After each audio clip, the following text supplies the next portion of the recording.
All right, we are live at Happy Hour. I am your host, Björgvin Benediktsson, founder of Audio Issues, author of Step by Step Mixing, and we are celebrating. Well, we were celebrating my birthday on Monday and Tuesday, and now we're really just celebrating my birthday week and the launch of my new course, Mix Finisher Formula. You can find at mixfinisherformula.com. Today, I am drinking an Arizona beer. Santan Brewing Company, the Juicy Jack Hazy IPA. It's pretty good. Cheers. Let me know what you're thinking, what you're drinking, and what questions you have about mixing. It almost rhymes. At least we had an NG ending of every word. I have some questions here set up on the screen, but I'd just love to know where you guys are tuning in from and what genre you're working in, and how I may be of service. First question here. Oh, Ron says, happy birthday. Thank you so much. Steve says, happy birthday. Mine was 9 days ago. I'm still celebrating. Yeah, as you should. You can celebrate as long as you want. Birthday month, birthday year. Can't be more than a year, because then you have to do it all over again. Birthday haircut. Yeah, I did get a haircut. Thank you. Thank you for noticing. Ron's from Orlando. And so feel free to chime in with any questions in the comments, and I'll get to them. I'm prepared with some questions here, so we don't have dead air. But let's get into it. All right, Victor Levesque asks. He's a Mix Finisher Formula student, and he posted this in the course today, and I just thought I'd answer it on the air. Just thought I currently use a Roland T-Key 17E kit for drums, using my drum module as the interface. Consequently, when I record drums, I'm recording the entire percussion as one track. I believe I understand the sacrifice I'm making here by not being able to edit particular parts, but is it necessary to even need to edit the track with processors? And if so, am I giving something up by editing the entire drum track as one channel? So let's unpack this a bit. So what I am hearing is that when you're mixing the track, you're ending up with a stereo file that has kick, snare, overheads, hi-hat, anything you hit when you're playing the kit. And you do lose some processing options or processing opportunities by not being able to process the kick differently than the snare, for instance, not being able to compress the overheads maybe a little more than you would compress something else. You might be able to filter out things on the kick than on the hi-hat, but these are virtual drums, so they are already pretty perfect. So if you have really good samples, you have less to worry about. But I would always like to have individual controls of the drums. When I get songs to mix and they're just two tracks, that the only thing I can really do is process them with EQ and compression, and reverb and delay, and not delay, reverb and saturation. And when I process a stereo drum track, I tend to be sort of subtle on the EQ. I don't do a ton of processing because I might not want. So if I boost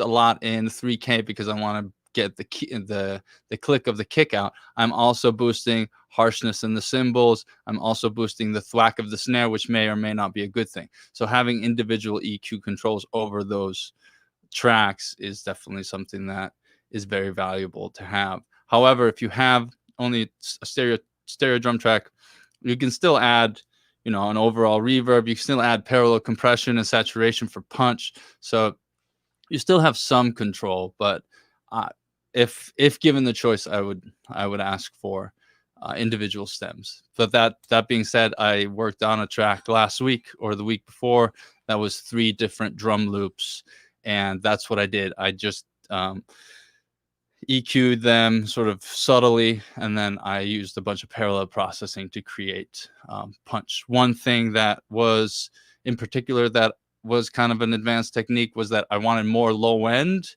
and it was an R&B sort of an electronic pop I think the reference was a Drake song, so I was kind of going for that vibe. And what I did was I sent the entire drum track to a parallel bus, and then I filtered out all of the high end down to 107 hertz or something like that. And then I added an R bass, so artificial low end generator, and a compressor on that to add a bunch of weight and low end underneath everything. And then I blended that in with the normal stereo drum track. So a little advanced, but something that you can definitely do if you are working with sampled drums. Let's go into the chat here, see if there's anybody. Paul's question, I have it here. All right, we'll get him in a little bit. He says, happy belated birthday. He's from New Brunswick, Canada. Thank you so much for showing up. Thank you so much for being here. Ron says, been using your step-by-step book, been a great help. Got a really mid-rangey lead vocal, especially when vocalist goes to his upper range in chorus, trying to warm it up and make it smooth sounding. Okay, well, that's a fun problem, because there are a few different solutions you can think about. There's a few different approaches you can have. There is, if there are very specific sections in which a vocal has problems but not in others, I would mult the vocal, have a different track where you process that vocal differently.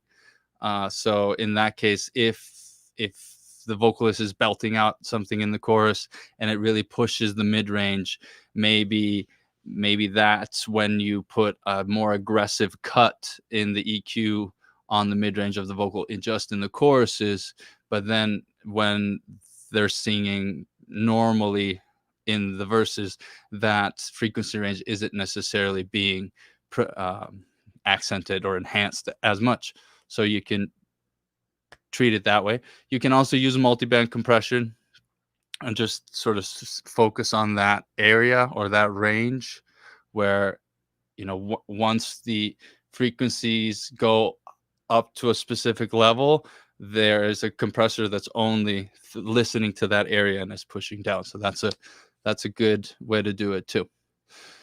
Jordan Christopher Cunningham is here. He says, hey, new to recording, and my vocal always sounds empty. How can I go about making them sound more full? Well, first of all, when I want to make sure that your sound or the vocal sound just being recorded, the track itself, the recording needs to sound pretty decent. And you don't need a lot of gear to do that. You need a halfway decent microphone, a condenser mic maybe, and a good just a budget interface, a Scarlett or any of the Focusrites, things of that. You can get a pretty decent vocal sound with that. That said, if you and then I would treat the room at least behind the vocalist and try to get rid of as many reflections as possible during the recording phase. But if you have a thin vocal or an empty vocal, I would recommend saturation to add some low mids and some sort of thickness there. Compression so that you're squeezing things a little bit and pushing things up in general. You can add EQ by boosting in the low mids, maybe in the attitude area of 500 to 700 hertz. That gives it some hardness. That might help. Also, parallel EQ and compression could work too. So a vocal trick I often do is I'll send a vocal to a parallel bus with an LA2A that's compressing a lot, and then sometimes that has a low mid boost at around 200, and I blend that in, and it gives sort of the chest of the vocal a little more fullness. All right, cheers again, guys. If you're having a drink as well, let me know what you're drinking. I'm always interested in knowing any new beers, craft beers that I should try. Let's see here who we got. Jack Lewis says, so tuning in from Melbourne. Hey, welcome. It's tomorrow in Australia, so how is Friday holding up for you? Self-producing songwriter says blues, folk, pop, starting to produce other artists. Also do scores of independent film. I found your step-by-step mixing guide helpful to hone my skills without extra plugins. Do you recommend any first plugins to take things up a level? For example, the Waves bundle have been recommended. I use a lot of Wave stuff. I also use FabFilter and Isotope, things like that. Depends on what you're looking for. Like, what do you feel is missing? If you have stock plugins that are doing the trick, what do you find that you want to achieve more? So maybe get back to me and we'll revisit that. Obviously, a lot of the analog summing or the analog channel strips are fun to play with, and they have a specific sound. I like the FabFilter Saturn a lot because it's pretty useful and versatile when it comes to adding saturation and harmonics to a track. So that's sort of off the top of my head. I would say that, but let me know what it is you're trying to achieve so I can give you some more specific recommendations. I've been mixing for a long enough time that my plugin folder has gotten pretty expensive, so I'm not going to recommend all of them. Shot Records. Oh, got it. Okay. How can I learn to be happy with the mix in front of me, to accept what's there as good as it's going to get without falling victim to my OCD? Yes. Well, a mix is, I mean, I think my professors back in SAE when I was in audio school told me, and this is really just a variation of a term or a sentence or a phrase that has been said a lot about a lot of different things. Like, a mix is never finished, it's never abandoned. And I think you can substitute any creative endeavor in that phrase, and it's more or less the same. Like a book, a poem is never finished, it's just abandoned. A song is never finished, it's just abandoned. Things like that. So that said, I do have a mixed translation process that makes it so that I'm happy with mine, and it's checking my mix in mono, checking my mix on all my studio speakers, checking my mix on my earbuds. Sometimes I'll go the extra mile and check it on my like Amazon Echo and my like iPhone speaker, which is really bad. You definitely don't hear any bass, but if you hear the harmonics in the upper harmonics of the bass, that means that at least it's cutting through. And then feedback. So I have a membership community called Audio Issues Insiders, and one of the big things that we do there is we give each other feedback on mixes to the point where it helps them get happy with the mix that they have. So getting peer reviewed or getting feedback from your peers, whether that is, other engineers that you respect the opinion of, or the client, that's one thing too. But I wouldn't necessarily send a client a mix that you're not happy with, because they'll be like, especially if it's not good enough to their standards, then you might lose a client. So so things like that, feedback, checking it everywhere, and making just and you can use a reference mix too to make sure that it's up to snuff compared to other commercial records. All right, let's see here.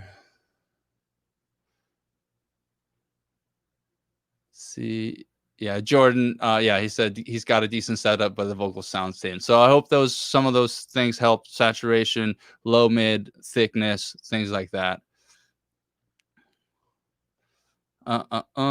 Phil asks, I've seen a lot of comments about side chaining the bass and kick drum. How do you do this with a plugin? Okay, so you mix the kick, mix the bass. Then let's say you want to duck the kick drum out of the way of duck the bass out of the way of the kick whenever the kick comes in. So the kick comes in, the bass goes away, right? Does this make sense? Okay. What you do in a compressor plugin in Logic, for instance, there's usually a sidechain input. There's sidechain input on compressors, usually on most compressors. You go to that sidechain input and you make that compressor listen to the kick track. That means that compressor is disregarding the bass entirely. It doesn't hear the bass anymore. It hears the kick drum. And so whenever the kick drum hits, it's ducking the bass. It's still affecting the bass, but it's ducking the bass out of the way whenever the kick drum is hitting.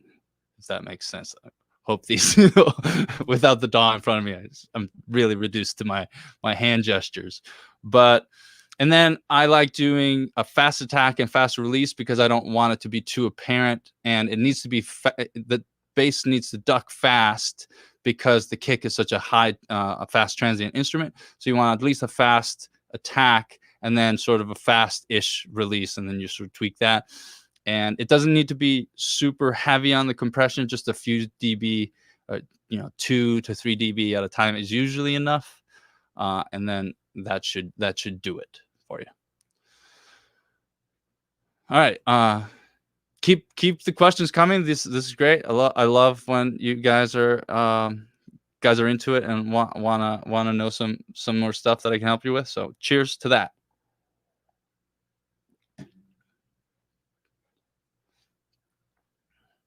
All right. Elijah asks, my question would be, when you have time, which is now, this is the time, is when does an engineer decide to use more than one type of compressor on a given instrument? Let's say drums or bass. Okay. There are compressor models, which are like the LA2A, the 1176, the Neve, some number or other that I can't remember. Those are all different types. So like they're FET, VCA, an opto. So an 1176 is a FET compressor, and on LA2A is a opto compressor, and like a DBS 160 or an SSL compressor is a VCA, I believe. And they all have different characters. So a lot of times it's about preference and popularity and sound. So the reason why the 1176 has been so popular with bass and drums and drums in particular is because it's a fast compressor. It reacts a lot faster than an opto, for instance. And that's super useful because usually the transient, because it's a dynamics processor, so the transient super fast goes up, and that compressor that's listening to that transient or that source sound needs to be super fast. It needs to like clamp down on it in time. Otherwise that transient is gone, which is sometimes what you want. You don't necessarily always want to have a fast attack on a kick drum because you're losing that click or you're squashing that like beater sound. But I tend to use, so FETs on drums a lot of times, LA2As or opto compressors for like thickness. Sometimes I'll do an FET really fast to catch peaks, and then an LA2A to like thicken things out. And often it's just about preference. A lot of people swear by certain compression models and compressor types, which means like the Fairchild or the SSL or things like that. And those all inherently are a specific model or a specific compression type. So it's not, there's no real sort of answer other than just what has historically worked and what sounds the best. And nowadays, like a lot of electronic music, I watched the masterclass with DJ Deadmau5, and he just uses the R compressor on most everything because he's like, I don't need my like low frequency oscillating bass to have an SSL sound. I just need a compressor. So it's really just a matter of preference and what kind of music you're using and what kind of sound you're looking for and getting after. Oh, Antonio asks how to get the vocals to sit just right in the reverb. Yeah, you have a question here. I actually pasted the full question that you emailed me earlier, and you said the problem is how do you get the vocals to sit just right in the reverb? On most songs that I hear, it seems like the vocals are so present and the reverb seems to just float around the center of the vocal. Any advice would be appreciated. Yeah, so what pops to mind, what comes to mind immediately is the use of pre-delay on a vocal or on a reverb. Because let's say you have a vocal and you're sending it to a reverb, and that reverb is like a 2-second hall. And a 2-second hall is kind of a lush reverb. It's big. And so if you just send it to that and there's no pre-delay, the reverb and the vocal is coming at you all at once. So it's sort of, you're hearing it all at the same time, which can make it so that the vocal is being masked by the space of the reverb around it, right? However, when you add a pre-delay, let's say 30 to 50 millisecond pre-delay, that means that the dry vocal track is coming to you or to your ears sooner than the space around it. So it's kind of always a little bit in front of the reverb around it. And that's sort of how you can add a little bit of separation between the vocal reverb and the vocal itself. So I would try that out if you haven't already, and let me know what you think. That's a really good way to do it. Another way to do it is also using sidechain compression on the reverb. So you sidechain, similar to what we were talking about with the bass, but now we have a vocal and a reverb, and you're sidechaining the reverb on. You have a compressor on the reverb, and that compressor is listening to the vocal, and it's compressing the reverb. So the vocal is like at this level right here, and the reverb is at the same level, like right here. And then whenever the vocal comes in, the compressor is pushing down, so there's always a little bit more of the vocal. And then when the vocal stops, the reverb comes back. So that's another way to do it, sort of a more advanced way to do it. All right, was that helpful? Hope that was helpful, right? Okay. Arthur asks, regarding first question, if I'm understanding right, MIDI drums coming in on one stereo channel, most DAWs will have a function to split. Yeah, so back to Victor's question, you should split the channels into individual channels just because it gives you more flexibility.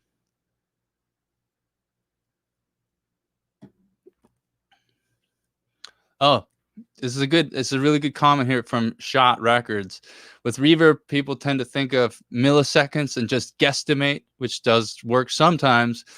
But if you think of the reverb as a rhythmic instrument, so like in the both in the step-by-step mixing book, and I talk about this in detail inside the mix finisher formula, is how to figure out what type of reverb to choose for your song.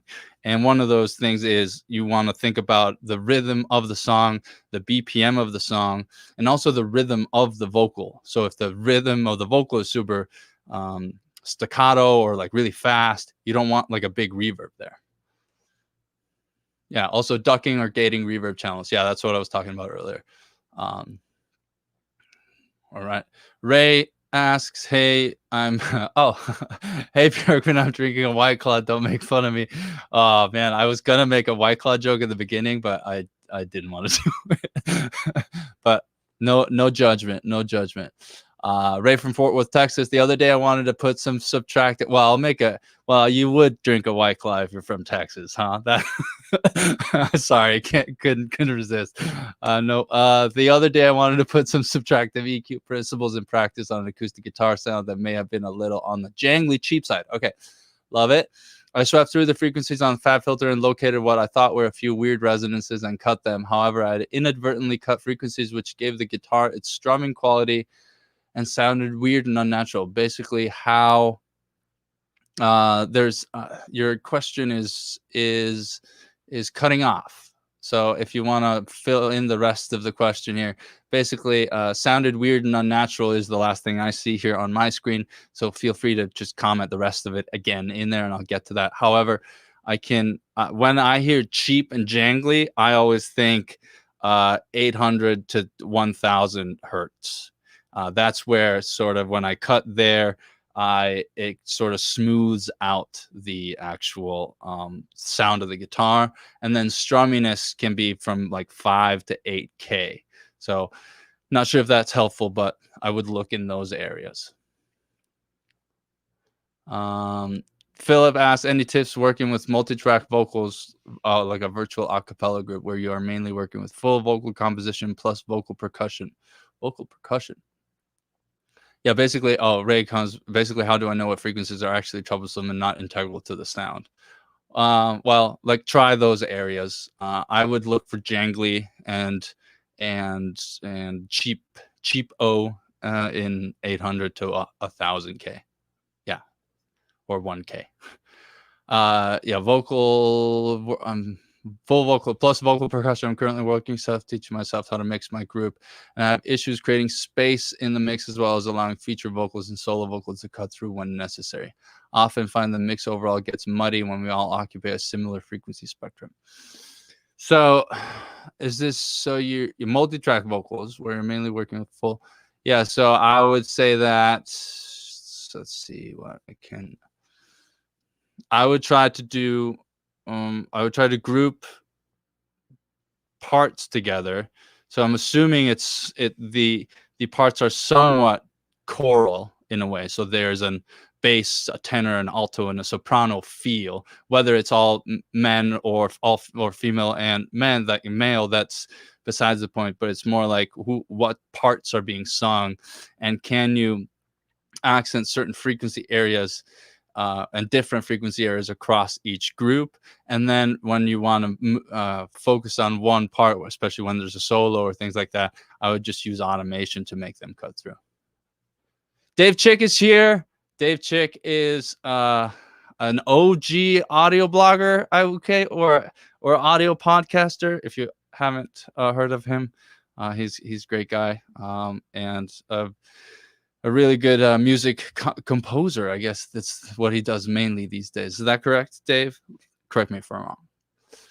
All right, Mike Broder asks, is there a rule of when EQing from the perspective of using a parametric EQ versus a graphic EQ? I'm struggling in the EQ area, and I've seen both used and wondering if I OG in the house. Wondering if I should focus on one. So I rarely, if ever, use graphic EQs when I'm mixing. I would always use graphic EQs when I was tuning a room, when I was doing like live sound front of house, or tuning monitors so that they could be as loud as possible on stage before feedback. But parametric EQ is just so much more flexible. You can, especially when you have just a stock visual EQ, like the stock EQs or a fab filter style EQ, some things of that nature, because it gives you so many more frequency bands, and you can narrow. You don't have fixed frequency bands, so you can actually, like, if it's like 6.3K on a graphic EQ, and you want, like, oh well, it would really be great if I could find 5.8 instead, but there's no option to do that when you have a graphic EQ. But so a visual EQ is much better, and a parametric EQ is much better. It just gives you more flexibility over the selection of the frequencies in general. And if you have a parametric EQ, just like a mixing board EQ, it's still the same. You have more flexibility over frequency selection, and also Q bandwidth, or quality, or bandwidth. So I hope that helps. Let's see here. Where are we? The chat's blown up. Phil asks, as far as reverbs, do you add all this at the end or as you go? Was listening to My Morning Jacket early albums and Kings of Leon, and they seem to have almost full main bus reverb. Is that how they're doing it, or are there other tricks? I can't speak to those specific records. I would ask Jakir King about Kings of Leon if he ever wants to talk about it. But I think that's supposed to be a touchy subject. But you didn't hear that from me. I would say I add reverb when I'm mixing. I add reverb sort of in the middle. So I try to get a static mix with volume and panning, and then it's sort of a two-dimensional mix, and then I add reverb and space and delay and those sorts of things. Unless I'm like producing the actual sound design of a particular thing. Let's say I get a DI guitar and I'm like, ugh, this guitar sounds like trash. I need to reamp it. And when I do things like that, I will usually just try to find the sound that I want with a spring reverb and or maybe a slap delay or something like that. And that's just going to be done then and there. So hope that helped. But full bus EQ, well, I add reverb to drums, and then but I just filter out the EQs, or filter out the reverbs in general. So I filter out the low end and usually the high end too. All right. Dave Chick asks, have you ever found a use for the ring modulator in Logic? Sounds like a cool name plug, but never found something to use it on. I think the only cool thing I've heard the ring modulator on is that Radiohead song. What's it called? Oh, I can't remember. Maybe somebody. It's on the Bends, I believe. Please chime in if you know if you know the song I'm speaking of. Sale asks, how would you apply effects to recorded plug-in instruments and opposite to live recorded instruments? Does the same method apply? I don't necessarily understand completely the question, but I would apply effects the same way I would apply effects in general. Is usually it's in parallel in some sort of way, or if it's on an insert, I'll tweak the mix knob so that it isn't fully on. For instance, a delay, I'll use a delay as an insert all the time, and then usually just will drag the mix down to 10%, and then I'll find maybe a 64th note delay or a 32nd note delay and just kind of add some depth and width to it that way. My Iron Lung. Yeah, that's that's right. Yeah, thanks for that, Phil. All right, let's go over these questions here on my screen. Feel free to chime in with any more questions. I'd love to answer them. And if you are interested, I'm running a big promotion this week on the new course, Mix Finisher Formula, which is my most comprehensive mixing course that I've ever done. And if you become a student before tomorrow, there's a bunch of additional courses and bonuses you can get. So just check it out at mixfinisherformula.com if you're interested in that. All right. Chris asks, hi, my question is, what do you think of iZotope's neutron tools? I think iZotope makes some really great stuff. I use the Ozone for mastering a lot. I actually just have the Ozone Elements because I have Fab Filter, the multiband Fab Filter, and the multiband and the Pro Q3. So I think I just got the Ozone Elements because it was free for signing up for something. They usually run specials on that a lot, and sometimes for the Neutron stuff too. I had the Neutron and I own it, but for some reason, and I haven't necessarily troubleshot this a lot, but it just will not install on my version of my operating system on whatever macOS this is.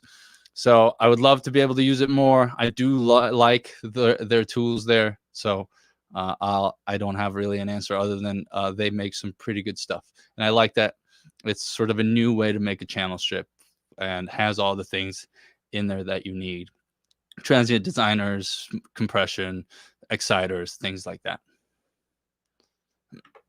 All right. All right. Paul asks, I noticed in Cubase Elements that all the instruments in Halion SC3 have preset settings for things like decay, EQ, low gain, EQ, high gain, room size, reverb time, reverb mix.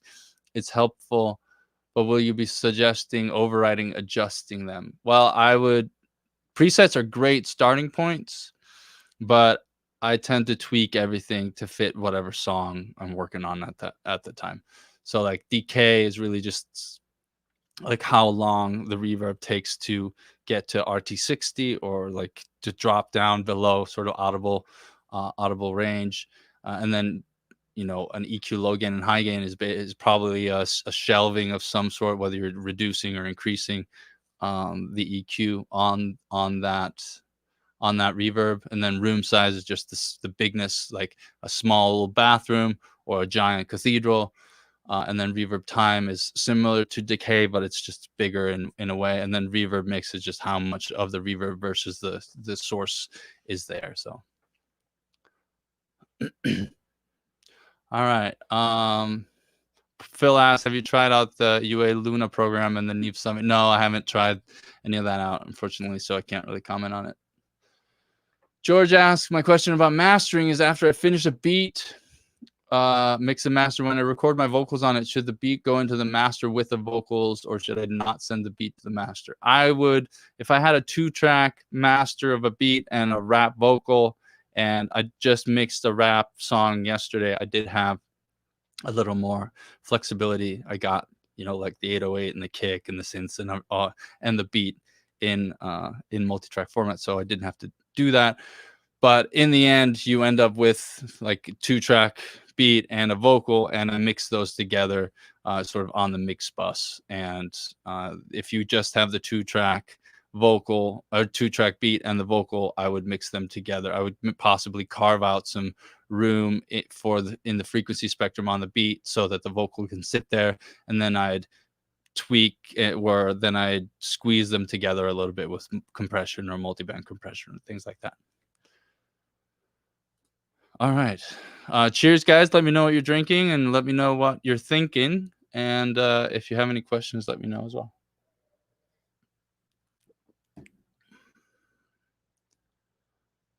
I got this question the other day. Asked me what is saturation, what the difference between saturation and compression is.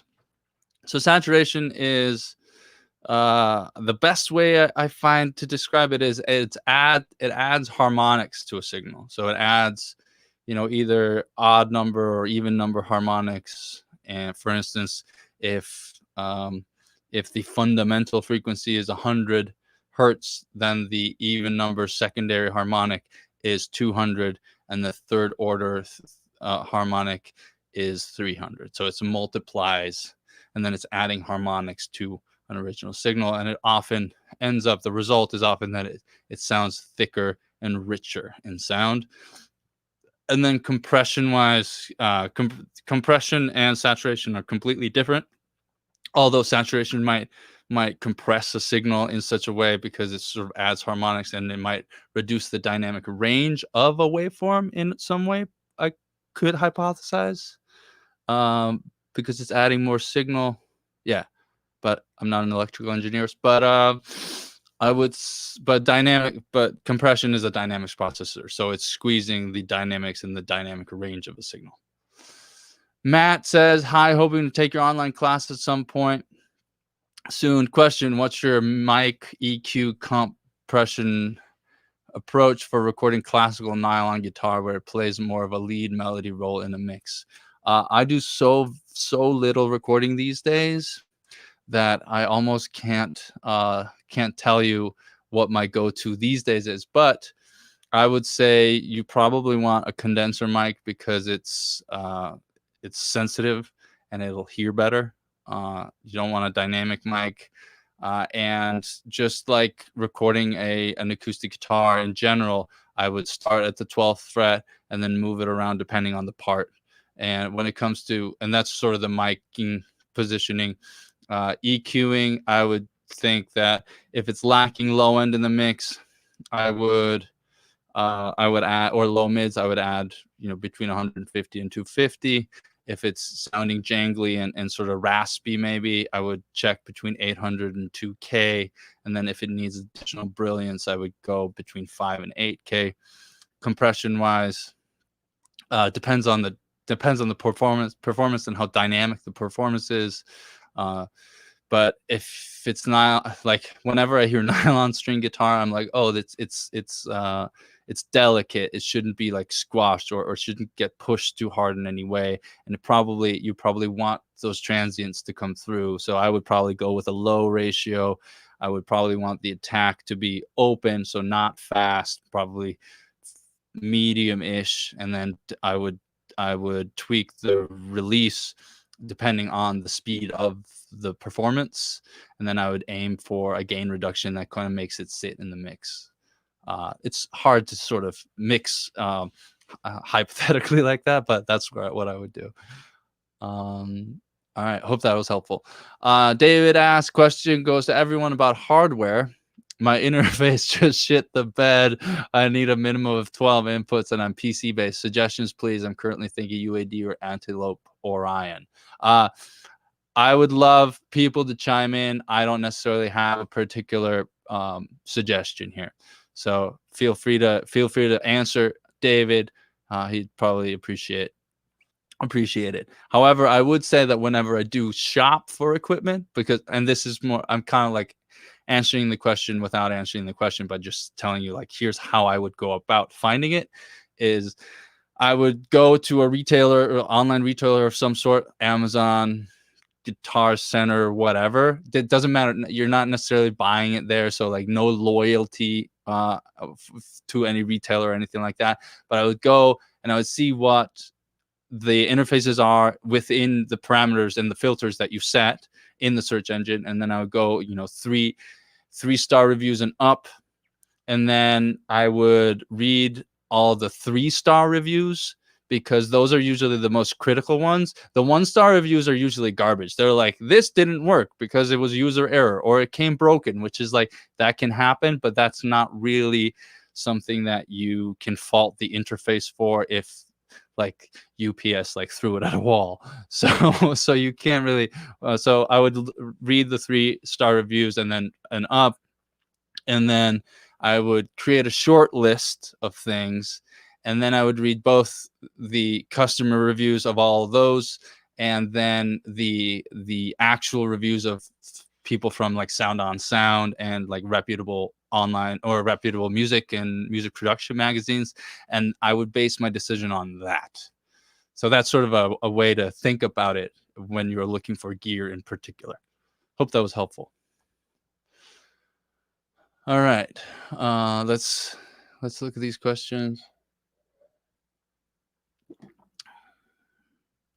Phil asked, when mixing, do people ever sidechain the vocals and the rest of the track to let the vocals pop out more, or does it just mean it's a bad mix that isn't leaving enough room for the vocal? I do. We talked about this earlier when it came to sidechaining the reverb out of the way. You can also do this with any other instrument bus if you feel like it's sitting on top or is masking the vocal. Sometimes I tend to make sort of an instrument or a vocal pocket between sort of 900 to 3K, and that usually is where the vocal will then sit, because that's where the intelligibility of the vocal and the most sort of amount of energy, and that tends to help. But I wouldn't say like the entire track. I wouldn't like duck the entire track out of the way, like the drums and everything. That feels like it would just kind of jump. The mix would jump too much. Ron says, so much great information and knowledge in this live. Oh, thank you. Thank you for saying that. I appreciate you being here. I appreciate you listening to me ramble on. So yeah, thanks. Philip asked, I've tried this with my Cabela vocal mixes. Oh, okay. Yeah, this is just a continuation of things over before. John Owings says Apollo X8P is what I use, also with the Twin X. So is that sort of like a light paper, an ADAT sort of situation to get to 12? Probably. That's sort of how I've always done it when I needed to record bands. Yeah. Throw some questions at me. I'm gonna go and see if there's any other questions on the other side, and maybe somebody's emailed. Oh, no emails for now. Let's see here. So a few things that I felt like were useful when I was doing the webinars this week was recommending when you get a song to mix and you're not familiar with the song and you don't know what's being thrown at you, which happens all the time with me, is I tend to do my first pass at the by mixing in the arrangement window, because you can see the waveforms easily and you see exactly what's happening in the mix. That's just something that I find super helpful. So if you've been mixing only in the mixing window, I would recommend doing it this way as well. And I think like whenever I see a mix with the masters video, they rarely if ever go to the mixer window. So I bet they do that a lot as well. What else? Okay. Yeah, so speaking of genres, so when it comes to the mix finisher formula, people ask me a lot about like what genres are in there and what genres do you work in, and what genres will I learn about. And I think that's kind of the wrong question to ask, because not only are there mix walkthroughs in 5 different genres, but I can't have mix walkthroughs in every single genre, because that would just take too much time and it would be too expensive in every way. But what I aim to teach with the mix finisher formula is a process, a framework, and a workflow and a methodology, so that no matter what's being thrown at you, you know how to sort of react to it and respond to what the song is telling you what it needs. And then you listen to reference tracks and you apply what you hear in those reference tracks. And I teach you to get to that sort of area or get to that point. And so, for instance, like I mixed a rap track this week and got a bunch of things that I don't usually get. I don't do a lot of hip hop, but I listen to songs, I listen to the reference tracks that I'm being given, and I just hear like, okay, well, this needs to have this sort of energy. This needs to be this forward in the mix. There needs to be this amount of low end, and things of that nature. So when it comes to genres, I think in all situations, most of the big mixing tools are what I've been talking about for 5 to 10 years now, is EQ, compression, reverb, delay, and saturation. And then the 10% extra, 5% extra is, transient designers, limiting gates, and things of that nature. So when it comes to genres, I don't want to teach you how to mix one genre. I want to teach you how to mix in general. So hope that clears up some of those questions about genres in general. But yeah, let me know if there's any other questions you have. We're about 45 minutes in. So if nobody else has anything to share, I'm going to finish my beer and maybe read a book.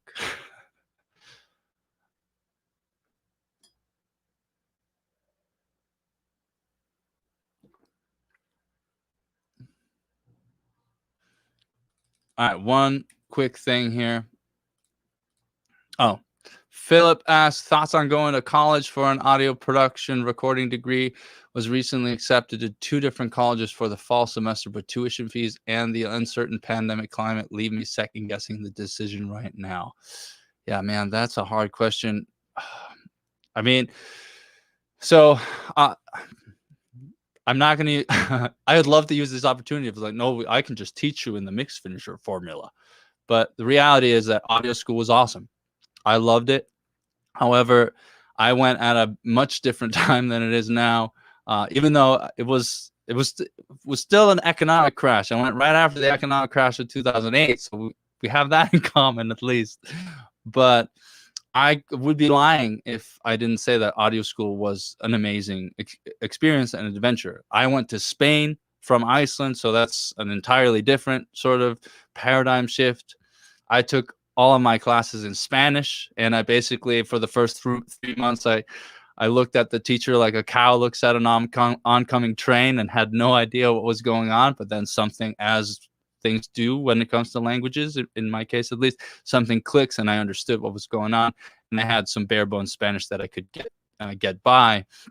But being in school and learning things in school with peers and with other people, there really is no there's no true substitute for that. However, these days, people don't necessarily want to be next to other people a lot because of the pandemic. And if you have to, wear masks and be in close quarters in a sweaty studio at a school, I don't know, like how appealing that is anymore. And this goes into just an interesting discussion about the future of higher education in general and how universities are going to stay in business when nobody really wants to be in the classroom. But we're not going to get into that. However, tuition fees in the U.S. are ginormous, and I'm assuming that we're talking U.S. tuition fees. If not, well, regardless, like it's a lot in the U.S. It was a lot in Madrid, but I went to Madrid because it was the cheapest SAE, closest to me in sort of mainland Europe.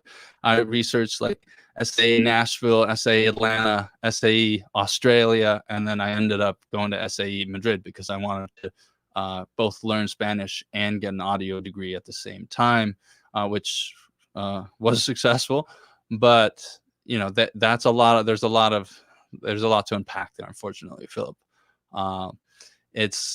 You can always go to audio school, I guess, but I wonder if is this like the time that you really want to make that decision?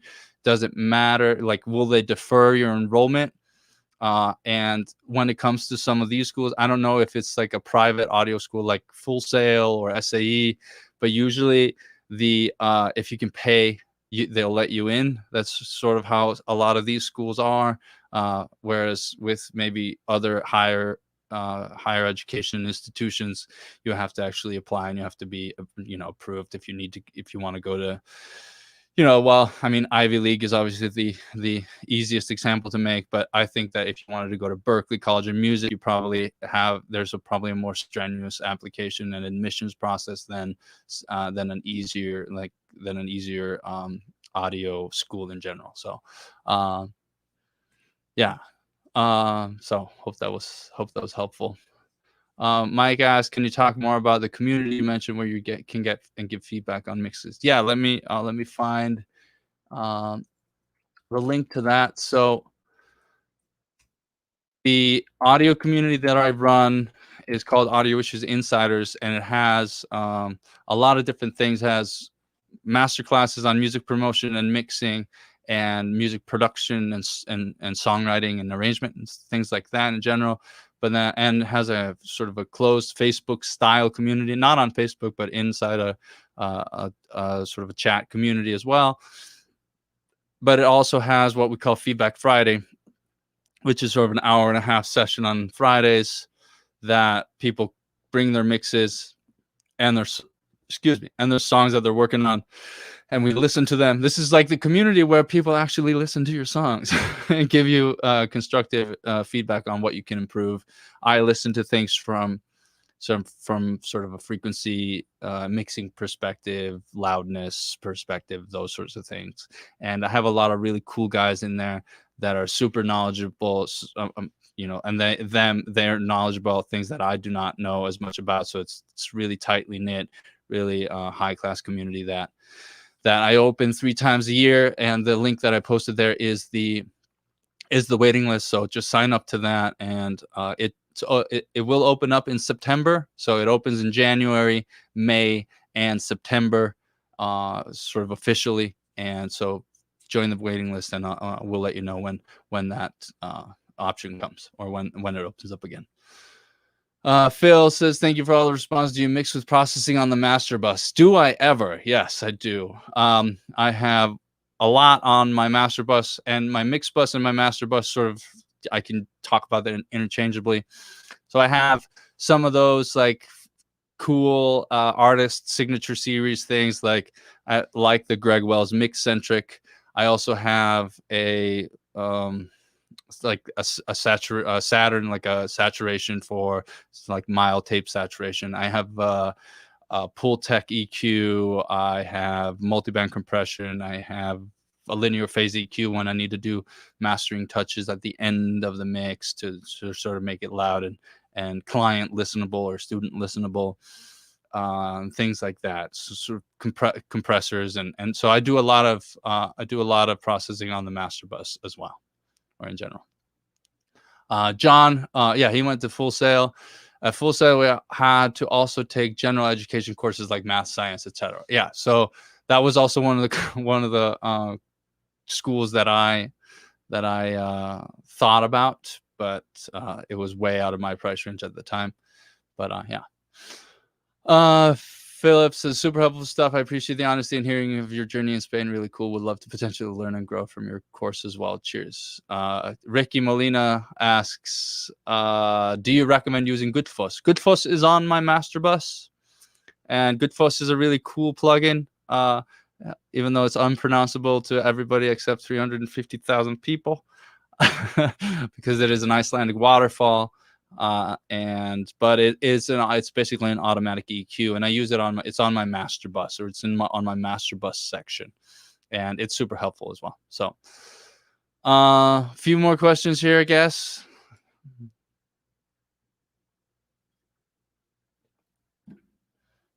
All right. Thanks, John. Of course, thanks to Björgvin. Is heading over to Mixed Finisher Formula land. All right, great. Yeah, so definitely join me inside the Mixed Finisher Formula. It'll be so good to have you. I'm super excited to show you everything I did. It's I think it's about 60 plus videos that it ends up being after the 6-week course.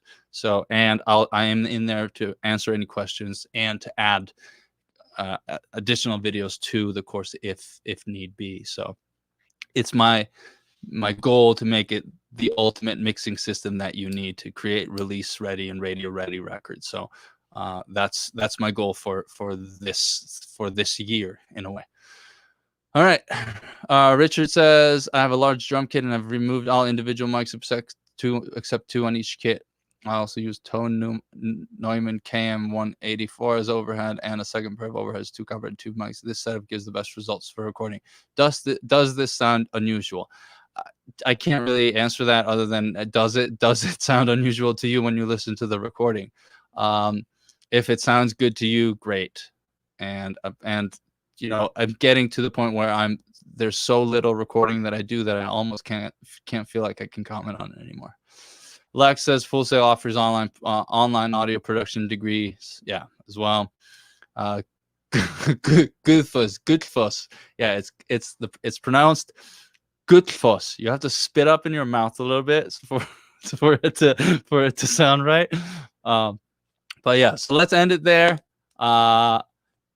So I hope to see you all inside the Mix Finisher formula. Please do enroll before tomorrow night, because you'll get a ton of additional bonus courses and bonus materials that you don't want to miss out on. But I will be taking those away on Friday night. So cheers to that. Hope to see you inside the course. Thank you so much for coming by, asking questions, and hanging out with me. I love doing these happy hours. I should do them more often. I'm trying to aim for maybe one a month or so. So keep those questions handy, and whenever I send out an email, and if you aren't on the email list, go to mixfinisher.com or just audioissues.com and download my mix translation cheat sheet by signing up to the email list there, and you'll get notified of future happy hours and Q&A sessions and all that good stuff. So thank you all for tuning in, and I'll see you later. Cheers.